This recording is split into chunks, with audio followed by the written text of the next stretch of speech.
नमस्कार दोस्तों, एक बार स्वागत है फिर से आप सभी का इस चैनल में। इस वीडियो में हम कलयुग के आगमन के बारे में बात करने वाले हैं। आखिर पृथ्वी पर कैसे आया कलयुग? कलयुग का प्रारंभ पृथ्वी पर कैसे हुआ? आइए इस वीडियो में हम यही जानते हैं। हिंदू धर्म ग्रंथों में पृथ्वी पर 4 युगों के 4 चक्र की बात कही गई है। इसके अनुसार सतयुग, त्रेता और द्वापर युग के बाद अब पृथ्वी पर कलयुग चल रहा है। कलयुग ऐसा युग माना गया है जिसमें धरती पर पाप बढ़ता चला जाएगा और मनुष्य धर्म के रास्ते से भटक जाएगा। हिंदू मान्यताओं के अनुसार कलयुग के समापन के समय प्रलय जैसी स्थिति प्रकट हो जाएगी और सभी प्राणियों का अंत हो जाएगा। इसके बाद पृथ्वी पर नए जीवन की पृष्ठभूमि एक बार फिर तैयार होगी और दोबारा एक एक कर सभी युग आएंगे। हिंदू धार्मिक मान्यताओं के अनुसार द्वापर युग में महाभारत युद्ध के कुछ वर्षों बाद कलयुग का आगमन पृथ्वी पर हुआ। कलयुग उस समय आया जब भगवान श्री कृष्ण पृथ्वी छोड़ बैकुंठ लौट चुके थे और पांडव भी इस दुनिया को छोड़कर जा चुके थे। कलयुग के आगमन के समय अर्जुन के पौत्र और अभिमन्यु के पराक्रमी बेटे परीक्षित का शासन था। राजा परीक्षित भी इस बात को जानते थे कि कलयुग आने वाला है और उन्होंने उसे रोकने की भी तैयारी कर ली थी। हालांकि वे इसमें सफल नहीं हो सके। कलयुग मानव के रूप में आया और अपने छल से राजा परीक्षित से पृथ्वी पर रहने की अनुमति हासिल कर लिया उसने। राजा परीक्षित एक दिन शिकार पर जा रहे थे। इसी दौरान रास्ते में उन्होंने देखा कि एक व्यक्ति हाथ में डंडा लिए हुए है और एक बैल और गाय को पीट रहा है। उस बैल के एक ही पैर थे। यह देख राजा परीक्षित क्रोधित हो गए और उस व्यक्ति से पूछा कि तू कौन है जो इस तरह अत्याचार कर रहा है? तुझे ऐसे काम के लिए तो मृत्युदंड मिलना चाहिए। राजा का क्रोध देखकर कलयुग भयभीत होकर उनके चरणों में गिर गया और क्षमा याचना करने लगा। राजा परीक्षित ने उसे शरणागत समझकर क्षमा कर दिया, लेकिन साथ ही वे ये भी समझ गए कि यह पूरी माया क्या है। दरअसल वह जान गए थे कि एक पैर वाला बैल धर्म है और गाय के रूप में धरती माँ है। साथ ही उन्हें भी यह ज्ञात हो गया कि यह कलयुग है। राजा परीक्षित ने कलयुग को चेतावनी देते हुए कहा कि उन्होंने उसे इस कृत्य के लिए क्षमा तो कर दिया है, लेकिन वह उनके राज्य की सीमा से बाहर चला जाए। इस पर कलयुग ने भगवान ब्रह्मा के नियम की दुहाई देते हुए कहा, महाराज, आपका शासन पूरी पृथ्वी पर है। ऐसे में मैं कहाँ जाऊँ? नियमों के अनुसार मुझे यहाँ रहना है। ऐसे में आप ही कुछ उचित स्थान दें जहाँ मैं रह सकूँ। कलयुग के गिड़गिड़ाने पर राजा परीक्षित ने उसे धरती पर रहने के लिए 4 जगह दे दी। जहाँ जुआ, मदिरा, परस्त्रीगमन और हिंसा होती हो, ऐसी जगह पर कलयुग को रहने के लिए स्थान दे दिया राजा परीक्षित ने। इस पर कलयुग ने प्रार्थना करते हुए कहा, ये सभी तो ऐसे स्थान हैं जहाँ बुरे व्यक्ति ही जाते हैं। कोई एक ऐसा स्थान भी दीजिए जो अच्छा माना जाता है। इस पर राजा ने उसे सोने यानी स्वर्ण में रहने की अनुमति दे दी और शिकार के लिए आगे निकल गए।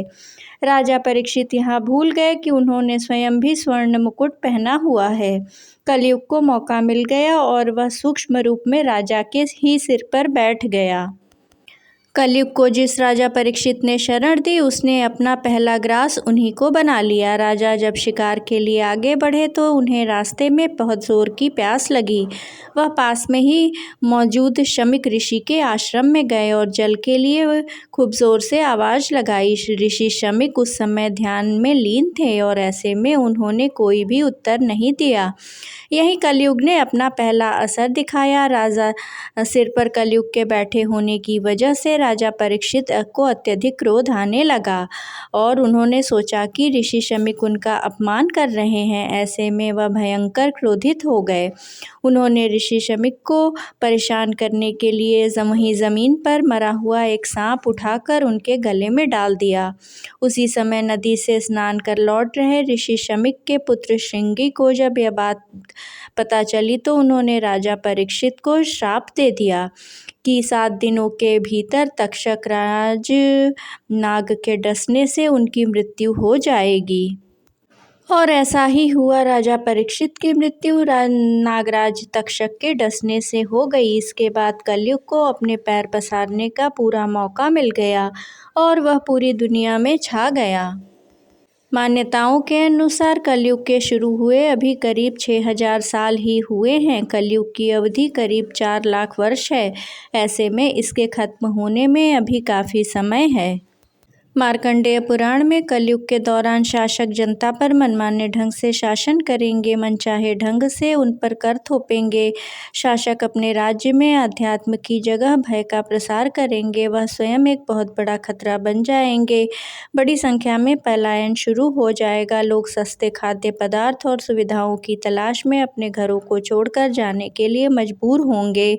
धर्म को नज़रअंदाज कर दिया जाएगा। लालच, सत्ता, पैसा, पाप सभी के मस्तिष्क में प्रबल रूप से विद्यमान रहेगा।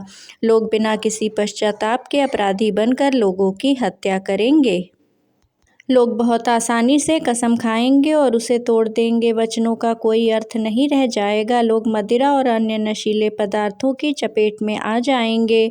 गुरुओं का सम्मान करने की परंपरा समाप्त हो जाएगी। ब्राह्मण ज्ञानी नहीं रहेंगे। क्षत्रियों का साहस खो जाएगा और वैश्य अपने व्यवसाय में ईमानदार नहीं रह जाएंगे। पाप अपने चरम पर होगा। कलयुग में बड़े बड़े ध्यानी और ज्ञानी होंगे। ज्ञान की चर्चा तो करेंगे लेकिन उनके आचरण राक्षसी होंगे। कलयुग का मनुष्य शिशुपाल के समान हो जाएगा। कलयुग में लोग सर्वाधिक खर्च और मौज मांस, मदिरा, सुंदरता और व्यसन में करेंगे। कलयुग में मानव का मन नीचे गिरेगा, उसका जीवन पतित होगा। यह पतित जीवन धन की शिलाओं से नहीं रुकेगा, न ही सत्ता के वृक्षों से रुकेगा। ज्यों ज्यों घोर कलयुग आता जाएगा त्यों त्यों सौराष्ट्र, अवंती, अधीर, शूर, अबुर्द, मालव देश के ब्राह्मणगण संस्कार शून्य हो जाएंगे तथा राजा लोग भी शुद्ध तुल्य हो जाएंगे। कलयुग में दुष्ट लोग स्त्री, बच्चों, गायों और ब्राह्मणों को मारने में भी नहीं हिचकेंगे। दूसरे की स्त्री और धन हथिया लेने में ये सदा उत्सुक रहेंगे। न तो इन्हें बढ़ते देर लगेगी और न घटते। इनकी शक्ति और आयु थोड़ी होगी। भयंकर कलयुग के आने पर मनुष्य का आचरण भयंकर, नीच और दुष्ट किस प्रकृति का हो जाएगा। योगी भी दुष्ट चित्त वाले होंगे। संसार में परस्पर विरोध फैल जाएगा। संत जन दुखी होंगे। कलयुग में अपने धर्म को छोड़कर लोग दूसरे का धर्म अपनाएंगे। देवताओं का देवत्व भी नष्ट हो जाएगा और उनका आशीर्वाद भी नहीं रहेगा। मनुष्यों की बुद्धि धर्म से विपरीत हो जाएगी और पृथ्वी पर म्लेच्छों के राज्य का विस्तार हो जाएगा। महर्षि व्यास जी के अनुसार कलयुग में मनुष्यों में वर्ण और आश्रम संबंधी प्रवृत्ति नहीं होगी। वेदों का पालन कोई नहीं करेगा। कलयुग में विवाह को धर्म नहीं माना जाएगा। शिष्य गुरु के अधीन नहीं रहेंगे। कोई किसी कुल में पैदा ही क्यों न हुआ हो, जो बलवान होगा वही कलयुग में सबका स्वामी होगा। सभी वर्णों के लोग कन्या बेचकर निर्वाह करेंगे। कलयुग में जो भी किसी का वचन होगा वही शस्त्र माना जाएगा। कलयुग में थोड़े से धन से मनुष्यों में बड़ा घमंड होगा। स्त्रियों को अपने ही केशों पर रूपवती होने का गर्व होगा। कलयुग में स्त्रियां धनहीन पति को त्याग देंगी। उस समय धनवान पुरुष ही स्त्रियों के स्वामी होंगे। कलयुग की प्रजा बाढ़ और सूखे के भय से व्याकुल रहेगी। सबके नेत्र आकाश की ओर लगे रहेंगे। वर्षा न होने से मनुष्य तपस्वी लोगों की तरह फल फूल व पत्ते खाकर और कितने ही आत्मघात कर लेंगे। कलयुग में सदा अकाल ही पड़ता रहेगा। सब लोग हमेशा किसी न किसी क्लेशों से घिरे रहेंगे। प्रायः लोग बिना स्नान किए ही भोजन करेंगे। देव पूजा, अतिथि सत्कार, श्राद्ध और तर्पण की क्रिया कोई नहीं करेगा।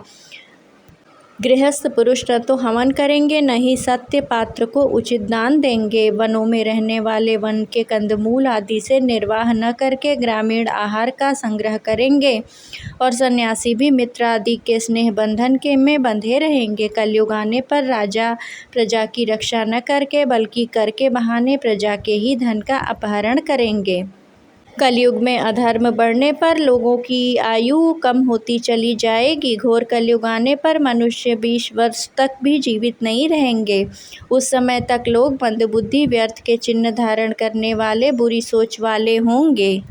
कलयुग के मनुष्यों में क्रोध और लोभ की अधिकता हो जाएगी।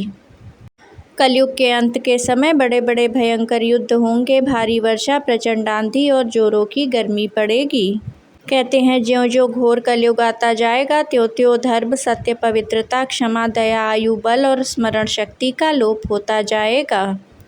कलयुग के चरम अवस्था होने पर भगवान विष्णु कल की अवतार लेंगे और कलयुग से पृथ्वी की रक्षा करेंगे। वीडियो पसंद आया हो तो कृपया चैनल को सब्सक्राइब अवश्य करें।